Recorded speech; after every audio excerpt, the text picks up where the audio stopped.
On Tuesday, both Police Chief Tim Gannon and Officer Kim Potter quit the Brooklyn Center Police Department after the death of Daunte Wright and the subsequent 2 nights of protest. So here's Officer Kim Potter's resignation letter.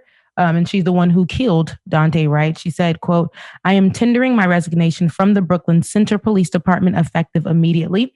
I have loved every minute of being a police officer and serving this community to the best of my ability, but I believe it is in the best interest of the community, the department, and my fellow officers if I resign immediately," end quote.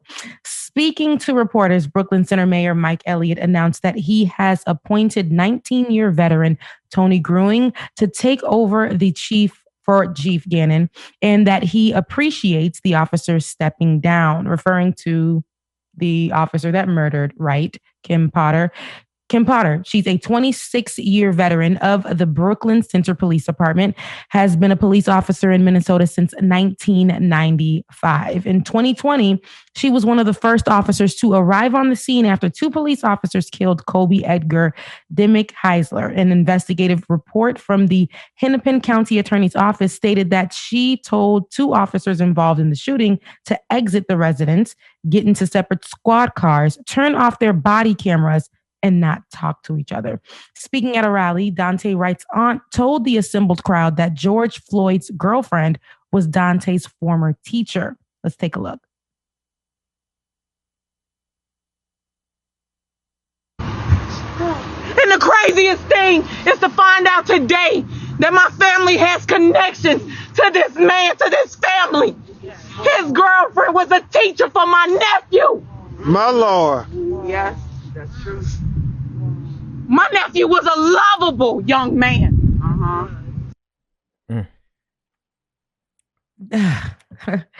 So Vice President Kamala Harris also spoke on this today, saying that Daunte Wright should be alive today. Let's take a listen.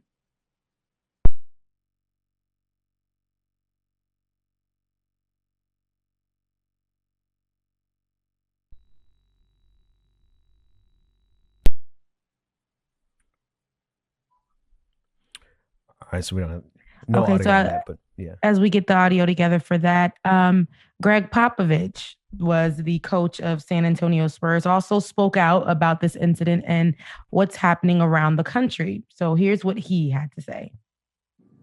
Just makes you sick to your stomach. You know, it's how many times does it have to happen?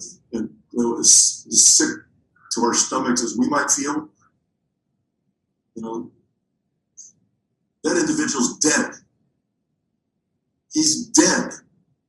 And his family is grieving, and his friends are grieving. And we just keep moving on as if nothing's happening. You know, I've said it before, I think we're already in the process of being Rome. It's over. Unless we find some leadership and some common sense and some fiber and some people that can steer us in the right direction. It's all connected. It's the same, you know, feeling we have with guns and the massacres. You know, when we see what's happening with policing and young black men, middle-aged black, doesn't matter, black men, and some other people of color. And with the massacres of our children, it's the same thing. It goes on, and everybody says, well, when's it going to be enough? You know, of course I don't have those answers. But the people who continually fight to maintain that status quo are not good people.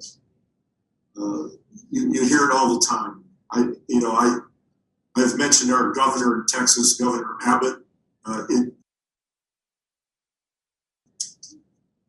It's deplorable. It's almost impossible to listen to this man speak. You know, the other day when guns came up, he actually made the statement again, the old trite myth argument. They're coming for your guns. That's going to be the next step. They're going to take away your guns. Nobody's taking away anybody's guns, and he knows it. So he's a liar. Yeah, it's something when sports has to involve themselves into what's going on and speak about what's going on because our leaders aren't doing such a good job about that. But wanted to circle back to Vice President Kamala Harris, who spoke actually yesterday, excuse me, saying that Daunte Wright should be alive today. Let's take a listen. Before we get started, I do want to address the killing of Daunte Wright. He should be alive today. And to his family and loved ones, you must know that the president and I grieve with you as the nation grieves his loss, and we stand with you. Our nation needs justice and healing, and law enforcement must be held to the highest standards of accountability. At the same time, we know that folks will keep dying if we don't fully address racial injustice and inequities in our country, from implicit bias to broken systems.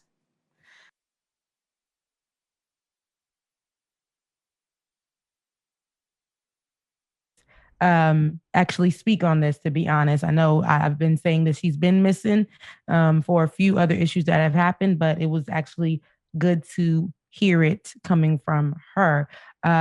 But she couldn't not speak on this. She could not speak on this, but we had another death right before this, and she didn't. We didn't really hear from her. So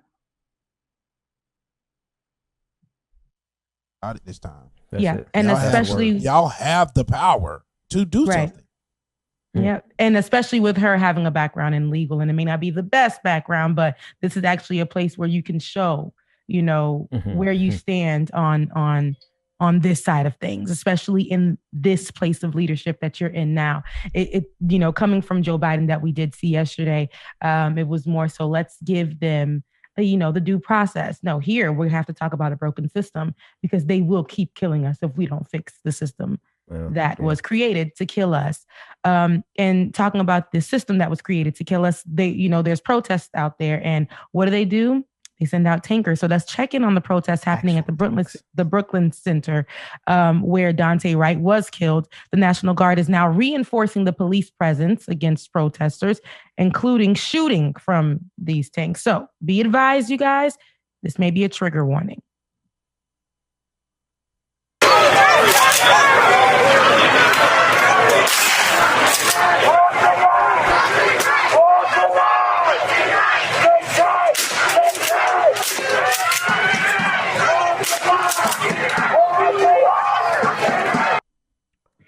That's a protest, but it looks like a war zone. It looks like a war zone. Nothing that we've seen at the Capitol looked anything like that. Nothing that we've seen at the Capitol looked anything like that. That looks like people who are headed to kill a community, like the Black folks who are protesting or the people who are protesting out there. It looks like they're going to go, like, we're going to start war, right? That's how they're treating these people. They're treating them like the way that how they drop random bombs in the middle of Syria or, in these other places. They care. These are tanks, you guys. In tanks. The streets of our cities. And did you see the other picture under there? I think it was under this video, like the protesters on the other sides with their umbrellas out, like just a bunch of them, like trying to protect themselves. Yeah. And here's the thing. So a couple things here. What we're seeing on the screen right now, I want us to juxtapose it.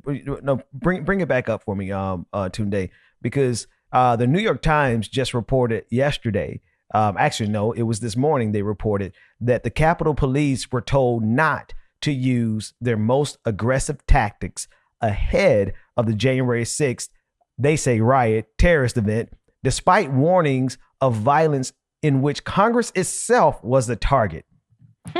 So the Capitol Police, in response to a threat to the Capitol, to Congress itself, were instructed not to use their most aggressive tactics.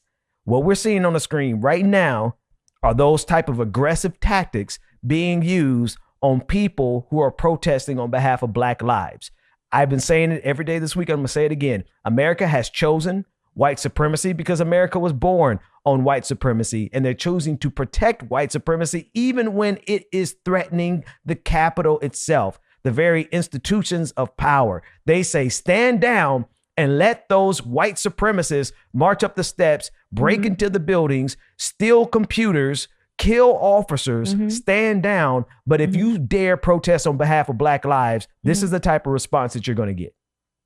You definitely will. And you may leave toothless. You may leave having to go to the hospital. You may not even get up. You may possibly die because you are telling them to stop killing your family, your friends, your brother, your father, your sister, your cousin, like people that we don't even know we're fighting for because we don't know when it could come circling around our block. Look at the ties, you guys. Look at the ties between the people who are being gunned down or who are being abused by officers. You have Daunte Wright, whose teacher was the girlfriend of George Floyd, right? And then you have recently, I just dropped in the chat, the Army lieutenant officer who was getting harassed by that police officer. Actually, Eric Garner was like a uncle to him. Wow. An uncle to him. Wow. And then, it makes me go back and think about, how Fred Hampton's mother watched, was it Emmett Till?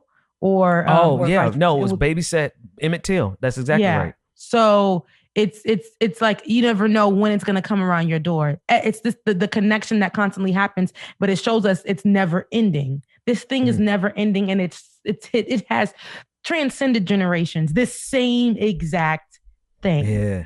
So and it's too close to home. You guys think you're picking up just a random Black person, but it's like, yo, the person that you killed months ago, a year ago, last week, is somebody close to me. So that the fact that was his George Floyd's former girlfriend was Daunte Wright's teacher. It's just